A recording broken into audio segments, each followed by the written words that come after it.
ఈ కట్టడం వెనుక ఉన్న రహస్యమేంటో తెలుసా? కంప్యూటర్లు లేవు, కనీసం కాగతం మీద ప్లాన్ కూడా లేదు.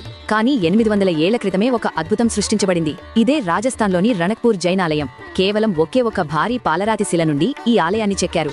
ఈ ఆలయంలో మొత్తం 1444 స్తంభాలున్నాయి. ఆశ్చర్యకరమైన విషయమేంటంటే ఈ వేల స్తంభాలలో ఏ 2 స్తంభాలు ఒకేలా ఉండవు. ప్రతి స్తంభాన్ని కేవలం కంటిచూపుతో కొలిచి చేతితోనే అద్భుతంగా చెక్కారు. సిమెంట్ లేదు, స్టీల్ లేదు, కేవలం రాళ్ల మధ్య రాపిడి, సమతుల్యత మరియు గణిత శాస్త్రంతోనే ఈ భారీ ఆలయం నిర్మించారు. 90 టన్నుల బరువును మోసేలా 20కి పైగా డోమ్స్ అద్భుతమైన ఇంజనీరింగ్ టెక్నిక్తో నిర్మించారు. సూర్యరశ్మి కిటికీల గుండా ప్రవేశించి ప్రతి గంటకు ఒక ప్రత్యేక శిల్పాన్ని తాకుతుంది. ఇది రాతిలో చెక్కబడిన ఒక సోలార్ మ్యాప్ లాంటిది. నేటి ఇంజనీర్లు పరీక్షించిన ఈ కట్టడం యొక్క అలైన్మెంట్ మిల్లీమీటర్ల తేడా కూడా లేకుండా ఖచ్చితంగా ఉందని తేలింది. ఈ అద్భుతాన్ని రాజులో లేక చక్రవర్తిలో నిర్మించలేదు.